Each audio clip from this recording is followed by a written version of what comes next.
Thank you for tuning in to this week's episode of the Real Talks with Doc. If you haven't already, please subscribe, like, and turn on those post notifications. If you find this content being of any value to your real estate, development, builder journey, please comment in the sections below. We'd love to hear from you. On my drive in this morning, I do a lot of reflecting. I do a lot of thinking.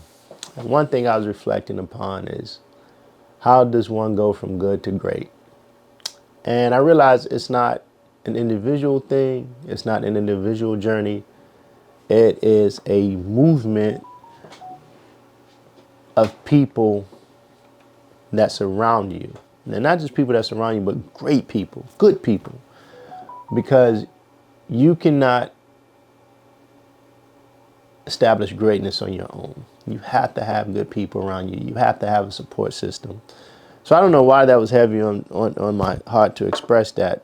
And it goes back to Kay. We just had a great meeting in terms of just looking at the content that we're going to be bringing you guys for the next, like, literally 6 months. And because of Kay taking the initiative in terms of just, Doc, this is how we really, really give back to the community. Doc, this is how we really, really give back to your circle.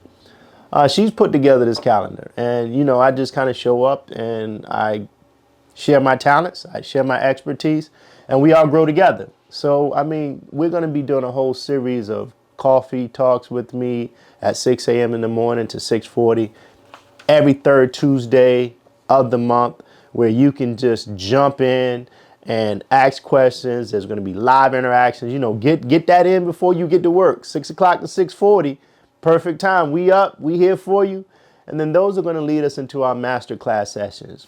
And in those masterclass sessions, those are going to be in-person, face-to-face events that we're targeting to have our first one this April 15th, 2025. So make sure you mark that on your calendar. Make sure you put an alarm every third Tuesday of the month, 6 a.m. sharp, Facebook Live. We're going to be jumping into all the different issues that we experience as an economy pertaining to real estate, pertaining to construction, pertaining to taxes on real estate, and some tax savings that we're going to be bringing your way, some tax strategies, all the things we're going to be talking about just to, empower our community and building generational wealth. That powerful phrase there, that generational wealth. So yeah, stay tuned. And again, this is not all my work, but this is a work I got to give a shout out to Kay and her marketing department in terms of just putting these things together. And now I need you to be a participant, an active participant, so that we all grow together. Believe it or not, as you're learning from me, I also learn from you as well. What are things that are really important to the people in my circle? What are things important to the people that know me, like me, love me, trust me? What are important to the people who are seeing me for the first time and have never watched any of my content? And now all of a sudden they see value in the content and what we're bringing. What are the things that are important to you that's going to empower you to take you to that next level? And that's what this is all about, Kay. Awesome. So to start off, we want to talk about starting in real estate development. What initially drew you to real estate development, and how did you take your first step into the industry? Oh man, you almost start to sound like a broken record because the story doesn't change. Really, it doesn't. God bless my father, who rests in peace now. But literally, as early as I can remember, the age of 5, my dad had me carrying 1-gallon paint buckets on a construction site, paying me $1 a day, and I thought I was doing something. So at an early age, he instilled, a work ethic in me that is second to none, really. And I don't think I chose this profession. It kind of chose me through discovering that this is my passion. And the first author I have to give credit to is Robert Kiyosaki, reading his book, Rich Dad, Poor Dad, and understanding what the rat race was. So again, I bought my first 6-unit apartment building fresh out of college in 99, 2000. I'm telling my age on that. But nevertheless, and it was just, I always had these dual careers. I had a career in real estate, flipping real estate, selling real estate. And then that grew into transitioning to the space full time once I finished my doctorate at Howard University and becoming a real estate agent to real estate broker to general contractor class A in Maryland, DC, and Virginia, to now becoming a developer of small, communities, small mixed use development communities. So it's been quite a journey. I found my passion. I can do this all day long, even if I was not compensated for it. Thank God I am compensated for it because it's a certain lifestyle I like to live and for my family. But it's about, you hear this all the time from people that are very successful and that just can do this all day long, and they do it seamlessly, and they're a sponge for soaking up knowledge and knowing everything about that particular industry that they found their passion in. That it's a beautiful thing when you find your passion. So part of it is kind of, being born into it. My dad having a small construction company when I was a kid, to, figuring it out at an early age right out of college and actually actively doing it, to now making an entire career out of it, where we employ the biggest number of people we ever employed as a company was 111 people at one time. And in the next 5 years, we're looking to grow that to employing over 500 people up and down the East Coast from Maine to Florida. So we got a plan for that. Stay tuned, just keep following us and keep watching us. If anything we can give you to help you in your journey so you don't have to make all of the failures that we did, and we can help you figure it out faster, that's what this is all about. Because as I do that for you, trust and believe someone is doing that for me as well. So I have to keep giving back and keep that cycle of giving to those at that next level, so that that energy stays positive and we continue to grow tenfold. Okay, so what is one of the challenges that you can remember, the biggest one that you can remember in the beginning of your journey of real estate development, and how did you overcome that? Well, that's funny you asked that, because it goes back to what we start off with, finding the right team. I mean, again, I'm not out there building houses. I'm not out there demolishing buildings. I'm not out there pouring concrete. I'm not out there doing any of that stuff. I mean, I'm very heavily involved in the design at the schematic phase and creating the construction set of architectural plans. I'm very hands-on in the management of the planning of the schedule. So all of those things I cannot do alone, because at some point I need an architect, I need MEP engineers, I need structural engineers, I need civil engineers, I need geotech engineers on some projects. Like, you got to have the right team of people around you, people with the same mindset, people that subscribe to the same ethos about business and work ethic that you do. And once you get that all-star team, it's like any sports team. The better your team, the better you compete. And the better you compete and the higher level you compete at, it just makes you an elite organization. So that team, figuring out that team was very critical. And that took some time, because, you got to go through subcontractors that are the worst, and then you got to go through subcontractors that are great. And how do you make sure you keep those subcontractors that are great? We call them trade partners now. How do you keep those trade partners motivated to make sure that your projects are a priority and that you have some exclusivity with them because they are great and they are in demand? So learning how to navigate those relationships and keep us all-star team together, stellar team together, was something that was very vital to the success of our real estate experiences very early on in the game. Okay. What key skills and knowledge do you think someone needs to successfully break into real estate development? Just understanding the process, understanding the life cycle from entitlements to, correctly formulating a performer for the deal to make sure that the deal makes sense and the profits are there. Making sure that the deal is packaged well, so that when you send it to lenders, they're competing for your business because the deal is so well packaged and the numbers are strong. And then again, having that team to execute. Because again, once you take these construction loans out, whether it's hard money or your traditional commercial lending, you have a clock that starts the moment you sign that contract. And you want to get in and out of your projects on time, because the back end can burn you and you have to pay exorbitant fees for extensions, and you have to pay additional interest that may not, have that runs out of the interest reserve if you structure your loan that way at some point. So just understanding the process, and more importantly, starting small. Start small so you can understand the process. And as you start small, you get bigger, and you gradually graduate to bigger and bigger projects where you're learning lessons along the way. You're getting your team together along the way. And the failures will happen. Embrace the failures so you can succeed even faster. But the failures happen gradually. The experiences and the learning curve happens in a manner that is not detrimental to your success. It's not like you have a failure on a $200,000 project is the same as having a failure on a $2 million project. Two totally different failures, right? And one can be catastrophic compared to the other.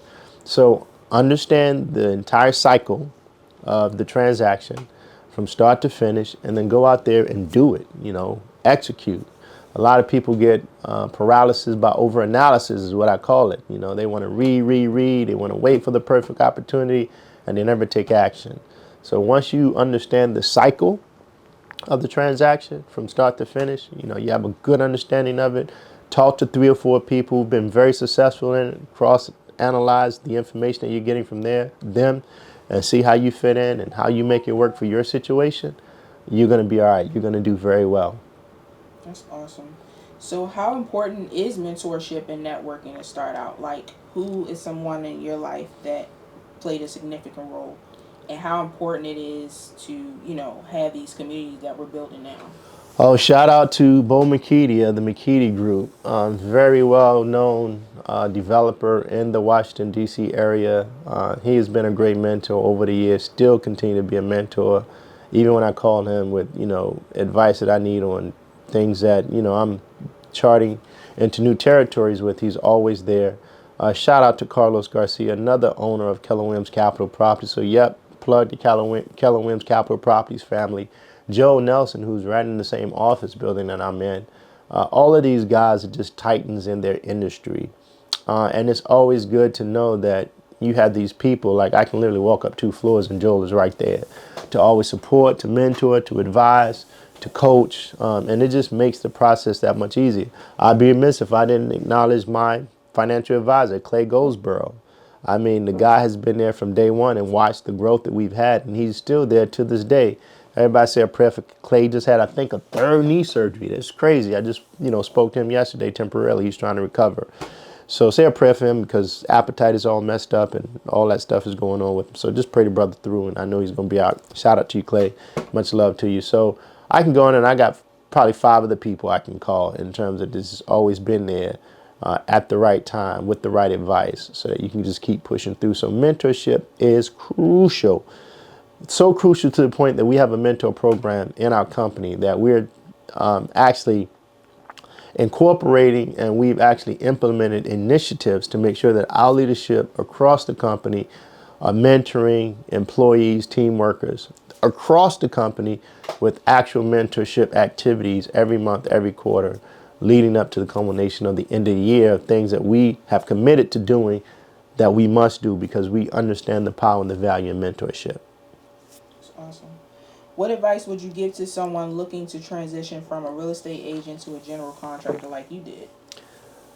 Do it because you love it. Again, it's like when you have a passion, you just want to soak up everything because it just continuously feeds that passion and that desire to just want to know more, do more, be more, and accomplish more. So that's the first question you got to ask. Like, are you doing it because you're passionate about it? Your why. Simon Sinek. What is your why? And that's another great book I highly recommend reading in terms of just why do you do what you do? And then how do you get there? And what is this all about in the end? He talks about that golden circle. Beautiful concept. So I would say always understand your why. And, I'm a real estate agent now. Now I want to go to developer. Ask yourself why. And if you can clearly articulate that without hesitation, then,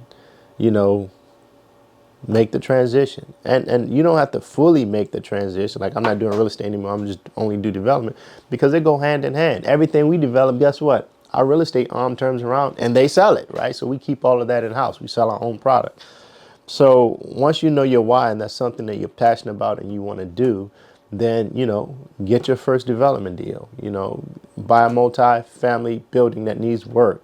Those are great entry development projects to get into. You have to gut, and a lot of times you have to upsize the utilities, increase the size of the water line, probably redo the main plumber sewer out to the main connections to the street if you're in a city. Like, those are great projects to start off with that requires a significant amount of renovation beyond just your traditional flip that will give you a really great understanding of what this world of development is all about and how rewarding it could be in so many different ways too, not just monetarily, but also the satisfaction that you get when you see something that's in this dilapidated state and you're the one that have like transformed that entire project that has significant immediate impact on the neighborhood, and the neighbors are watching the transformation in a beautiful way. I mean, that's a very gratifying, rewarding feeling that money can't even replace, even though you want to make sure that you don't lose money in it. But it's beyond just the monetary value when you accomplish a successful development project. That's awesome. All right, so today was short, but it was fruitful. What are some last wisdom that you want to give to the world of real estate? I'm going to keep it simple this morning. We're going to close out. Find your dream team, period. And your dream team would be people around you that think like you, that act like you, that are about their business like you, because that makes a profound difference at the end of the day in terms of getting your time back. There's 86,400 seconds in a day. You don't want to waste 1 second when you're about your business. And you don't want to let people waste 1 second about that. Because once those 86,400 seconds are gone, I don't care who you are, how much money you have, who you know, you can never get that time back. So guard your time, find your dream team, and until next time, I'll see you at our next construction site.